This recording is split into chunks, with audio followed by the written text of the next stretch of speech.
What's up, everyone? Welcome to the video. We're here breaking down the Highpoint 400 at Pocono Raceway, aka the Tricky Triangle, which take place on Sunday, July 23rd around 2:30 p.m. Eastern.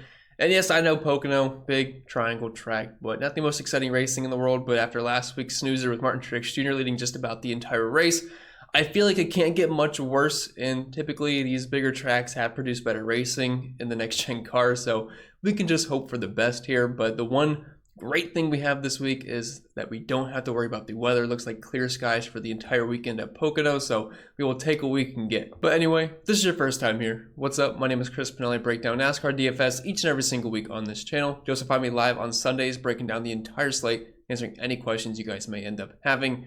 And with the race being a bit earlier this week, around, I think it's at 2:30, maybe 3 o'clock, I'm planning on going live around noon Eastern, so hopefully I will see you all there. And if you guys do end up enjoying today's free content, or even if you don't, if you could do me a favor, leave a like on the video and subscribe to the channel if you haven't yet done so. And we got over 11K last week, which is awesome, so I do appreciate that. And feel free to leave any comments down below if you want to be nice, be mean, tell me I'm ugly. I don't really care either way, but I'd love to hear from you. And really quick, I do have to mention the sponsors of the show, Prize Picks and Underdog, because they do make these videos possible. And as of right now, for your new user on either site, promo code CPEN will get you a deposit match bonus up to $100. Use this link down below in the description or in the pinned comment. And then go have fun. I love playing on either site, and they offer all kinds of sports. I love doing props for NASCAR, Xfinity, trucks.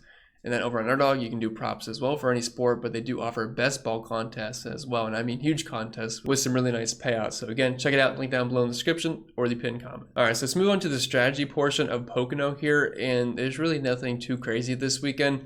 We're kind of viewing it as an intermediate track. I realize it's much larger than your classic mile-and-a-half track, and it's even larger than Auto Club or Michigan, which are 2-mile tracks. Pocono is a big triangle. It's 2.5 miles in length. And we only have 160 laps. So dominator points, while you're still going to want the main dominator and probably the secondary dominator to take you on a tournament, it's just not going to be as important as it would be at a track where we have over 200 laps, 267 laps like we do at these mile-and-a-half tracks. So while you need to focus on a main dom, maybe plus a secondary dominator, you're mainly focusing on finishing position or place differential, which I'm recording this part before practicing qualifying. So I'm not sure how the lineup is going to shake out. It might be more of a place differential race, or it might be where all the good cars are up front and we just play those guys. I'm not sure yet. It might be a mixture of both, but just know that's kind of what you're focusing on, plus a main lap leader. And finally, moving on to the driver by driver breakdown portion here, I do have to mention one thing first, and that is Patreon still running their free week trials. So we're going to come in, check out all the projections, the entire model, the betting model, cheat sheet projections, ownership projections, the optimizer, the awesome Discord community that we're in 24/7. Link can be found below in the description or the pinned comment for that. I'd love to have you. Try it out completely free for a week, and if you like it, you can stay. If not, you can tell me to kick rocks. I don't really care either way, but I do think you'll like the extra content over there. It is purely just a numbers-based approach for me. There's no biased takes. We just look at the simulation scores, what the numbers are, and we try to guess what the field's going to do, an educated guess, I should say. Then we make our decisions based upon that. So if that's kind of your thing, well, I'm here for you. All right, so let's get into it here. Practicing qualifying just ended a few moments ago, so this will be my first time going through the entire slate with you all. First reactions. First thoughts on the slate, and the more polished stuff will be on the Patreon and in the live stream tomorrow. And a couple things I want to mention from what I saw in practice and qualifying. Group B was much faster, so if we're looking at practice times, just know they're a bit skewed. So some of the guys in Group A, they're not going to be as slow as their numbers indicate, so it's something we have to at least mention as we get through this video, because if you're just blindly looking at practice speeds, I think that's definitely a mistake. And also, the odds are not up to date yet. That was pre-practice and qualifying. So just to keep that in mind, although I don't think it's going to change a lot, but I think there will be a couple things that do change, like a Chase Elliott qualifying in the back. His odds will probably go up a little bit and things like that. Now, if we're looking at the drivers that were in Group A and Group B, let me pull up the some of the practice numbers here, and we do the lap by lap data as well. But as you can see, just looking at the averages, if you were yellow, you were in Group B, which theoretically had the faster track. And as you can see, BJ McLeod here is above some pretty good cars. And BJ McLeod, we know, is not going to run better than mid-pack throughout the race. I think that tells you just about everything you need to know. Hopefully that will back up that theory.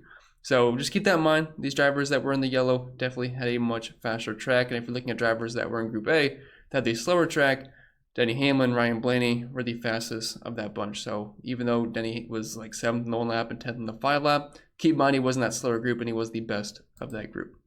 All right, so let's kick it off with Martin Truex Jr., 10-7 on DraftKings, 14K over on FanDuel. He qualified in the front row, was tied with Denny Hamlin and Kyle Busch as the odds-on favorite to win this race, and he's just been good everywhere this year. Good at short flats, good at intermediates, good at road courses, so I don't see a reason not to like him. The only problem is he's expensive and there's not that many laps to be led. And I think the roster construction we should look at is kind of like a road course where, sure, getting the lap leader is great, but just looking at finishing position and place differential, probably the best route to go. And he was good in practice. He obviously was in the faster group, but I mean, if you're looking at green flag speed in this data set, I mean, he's pretty much at the tops of the chart in just about everything. And if we're looking at the data set this week, we have a 6-race sample size at Pocono for the recent track history, 5-race sample size of intermediates, and I believe Pocono from last year is what's in there. And then we have the season history as well, which includes everything besides road courses and super speedways, and I think Bristol dirt. So that we have that covered. If you're wondering what my thoughts on Truex are, it's kind of just going to be mixing and matching up top here because I don't really have a strong stance on these front runners. Like, yes, I think Truex is going to run well. I think Larson will run well. William Byron should too. But it's just kind of tough because if this was like a road course, I mean, there's a little bit more laps than that. But I'm not like over the moon about guys that start at the front usually. Like, they're fine. I mix and match these guys, and that's going to be what I'm doing here. I'm not yet in projections, not yet in ownership projections, so I don't want to say whether I'm going to play him in cash or not. But I'll tell you right now, I don't think Martin Truex Jr. is the best cash play in the world, considering we have Busch starting 20-some spots further back and guys like Chase Elliott that are cheap as well. So, I mean, maybe he sneaks in, but I think I'd rather get a little bit more place differential mixed in, especially with a track that doesn't have that many laps, only 160. If you take 70% of that, that's the dominator points that we have available to us this week. Now, Denny Hamlin, 10-6 on DK, 13-5 over on FanDuel. He's starting in 8th, again, tied with the best odds in Vegas to win this race. Pre-practice and qualifying with Denny Hamlin, or that is Denny Hamlin, but Martin Truex Jr. and Kyle Busch. And we talked about in practice where he was the best in his group. And I did place a bet on him to win this race earlier in the week at plus 600 over on BetMGM. I felt pretty good about that number, and Denny was like at the top of the chart for just about every single thing I was looking at this week. I was looking at some of the green flag speed numbers. He was the top of the charts at all the intermediates. Looking at the tire combination that they're using this week, which was Pocono from last year and then a couple of intermediates this season, he was at the top of the list. And obviously he crushed it in his group for practice. No one else was really that close. And if you're looking at the track history of Pocono, Denny Hamlin is pretty freaking good here. Averaging the most DraftKings points per race, the most FanDuel points per race, the best average finish, the best running position. He's won 50% of the races here the past six races, and he has been in the top 5 all but one time. And last year, did win this race, but did get hit with a DQ, although I think he would have won the race anyway without the penalty or without whatever they were doing. So either way, Denny Hamlin, he's one of my favorite plays on the slate. I think you can play him in cash games as well. Just have a hard time seeing Denny not run well here because he just does every single time, and the speed and the numbers backs it up. Kyle Busch, 10,500, ending our three-way tie here for the best odds in Vegas to win. He was really fast in practice. Keep in mind he was in that second group, but he's another driver that's very good here at Pocono. Was obviously in the 18 car last year with Toyota, who was very good last season. And he finished second and got hit with a DQ with his teammate Denny Hamlin. But, I mean, that's just a track that he's really good at. He won here in the truck race. If you watched that, it was actually a really fun race to watch. He bumped Corey Heim at the end to take the win on the, I believe it was the final turn or the tunnel turn. But he's starting in 25th here, so he's going to offer you a place differential. So if you're looking for a cash game play and these 10K drivers, I think he's the number one target you're going to look at. Obviously, if you can fit in Kyle Busch with a Denny Hamlin and a Chase Elliott and make that work, go for it. But as of right now, not totally sure what roster construction is going to look like, but Kyle Busch is definitely the top cash play. And if over on FanDuel at only $12,000, going to be extremely chalky. So I'll be taking Kyle Busch here. Good track history, good numbers in this intermediate package in the next-gen car, so I don't see a reason not to like him. Kyle Larson, pretty much in the same exact boat as Martin Truex Jr. Would have won this race, I believe, in 2021. Then he got the flat tire at the end. But I'm pretty much just going to have very similar exposure to Larson and Truex. Larson's a little bit cheaper, so he might pop up a little bit more, but I can't imagine it's going to be too much different. And then we have William Byron on the pole. Obviously, a great pit crew, which is going to be pretty important at Pocono. So that number one pit stall is definitely going to, I think it's going to definitely play well for William Byron. Definitely doesn't hurt him. And how good his crew is, it might be able to keep him up front or maintain spots.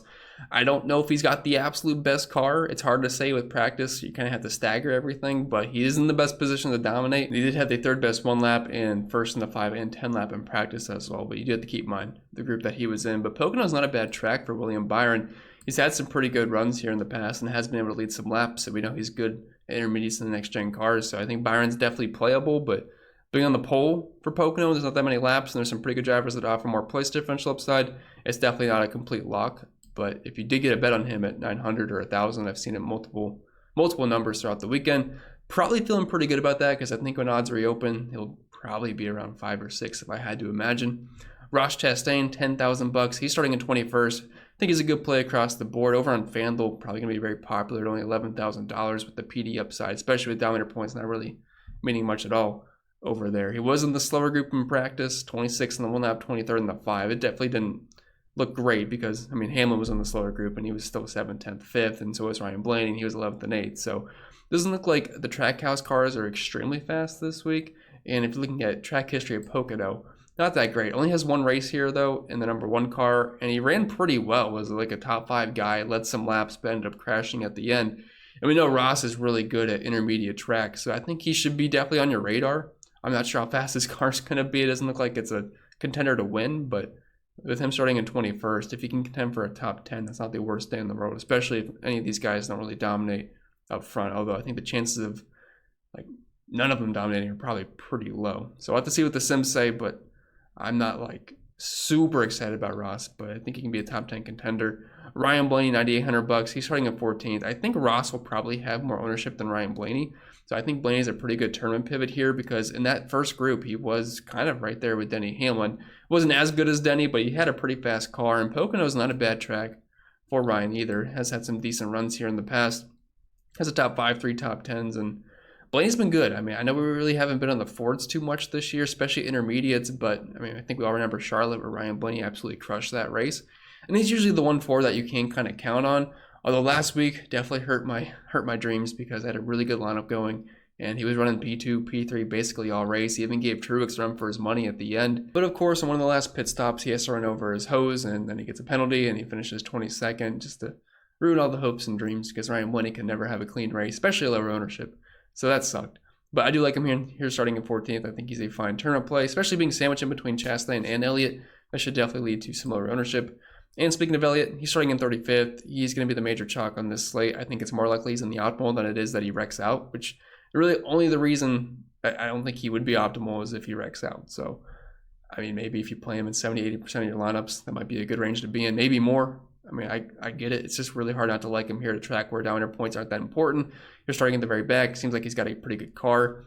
Technically won this race last year after the DQs. So, I mean, he's major chalk. You can make your decisions based upon that if you want to be lower or higher, but he's going to grade out very well just about everywhere.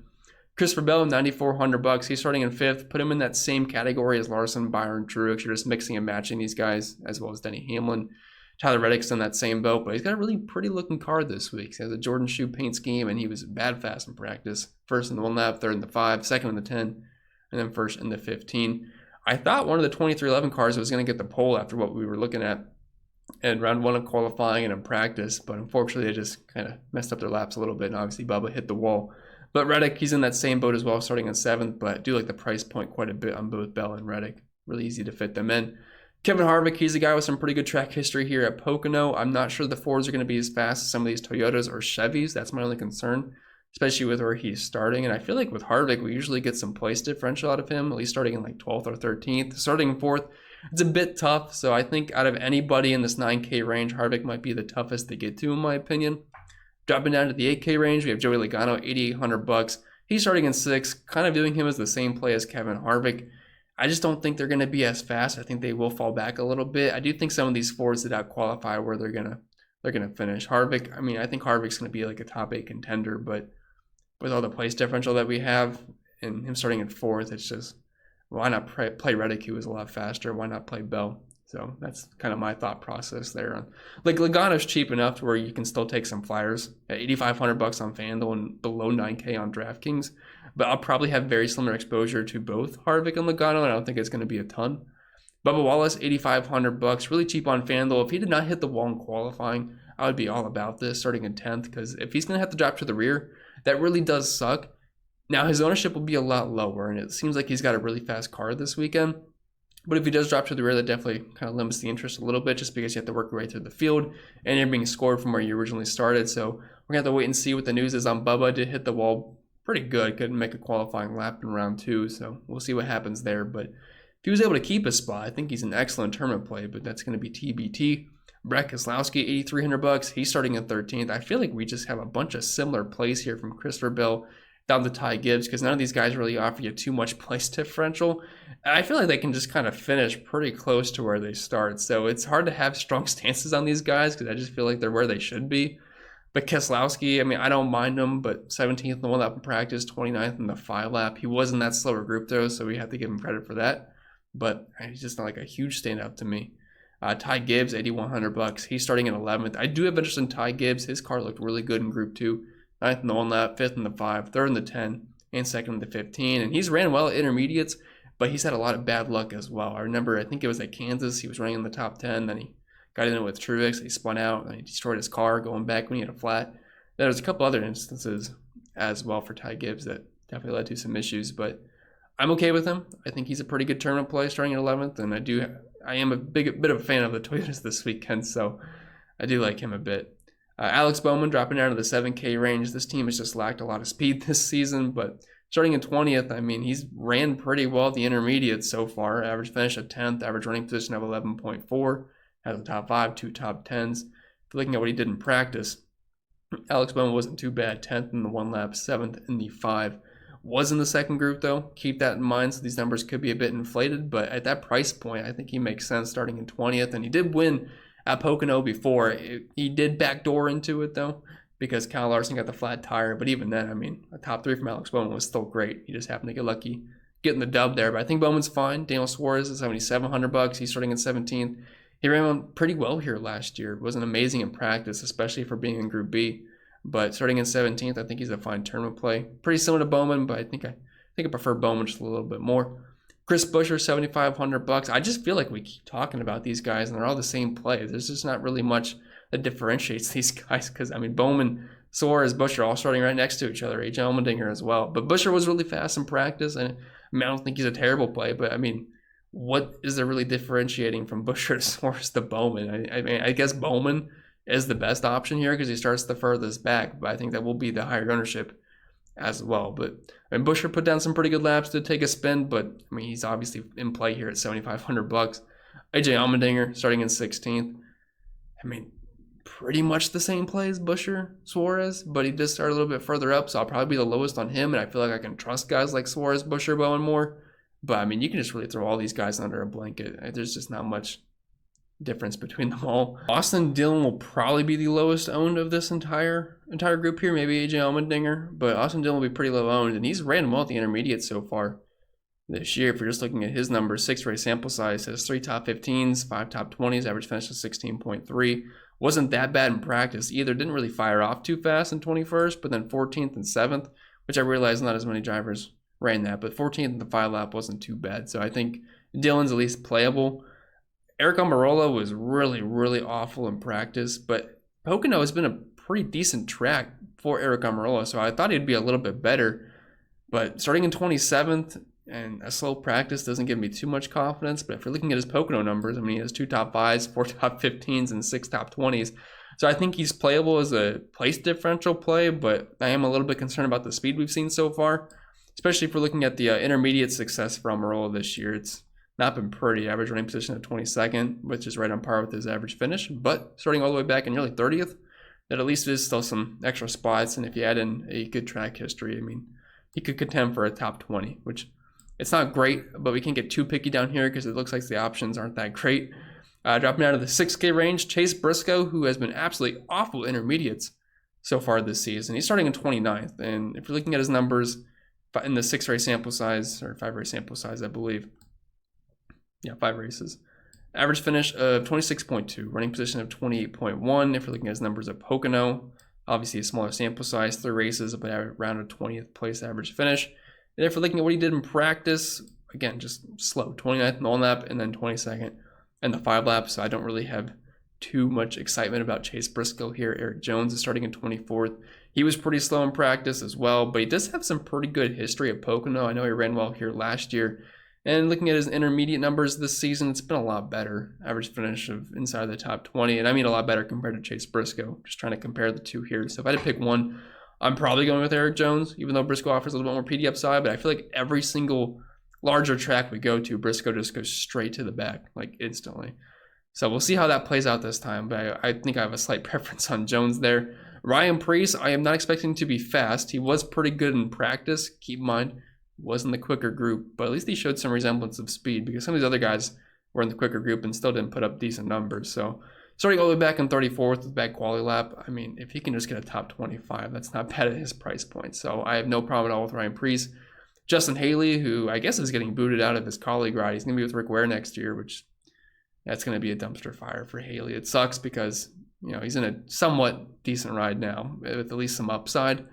But in a Rick Ware car, he's pretty much going to be done for. He was 22nd in practice. He's starting in 19th. If you're looking at what he's done in the next-gen car, intermediate so far, which I realize Pocono is not an intermediate, but, I mean, it's really the best sample size we can look at because it's not a short flat, so basically all we got. But average finish 17th, running position of 21st. Probably going to run around where he's starting. Probably lose a couple spots is my assumption, so it's like, why not just play Ryan Preece, who might not finish too far off of Haley, but at least he got the place differential upside. Ricky Stenhouse Jr. intermediates this year, average finish of 15th, which is not bad at all. Running position of 18th. If you're looking at his Pocono numbers, typically running inside the top 20 with a few top 15s mixed in there as well. And in practice, like, it wasn't amazing, but he was in that slower group. It was 18th in the 5 lap, 9th in the 10, which there's only 9 drivers that ran 10 laps. Don't get too excited about that. But I don't think Stenhouse is the worst play in the world. I'd rather play him at an intermediate than I would at a short flat. Michael McDowell starting in 15th, looking at some of his Pocono numbers. Not too bad for McDowell, 4 top 20s and 2 top 10s.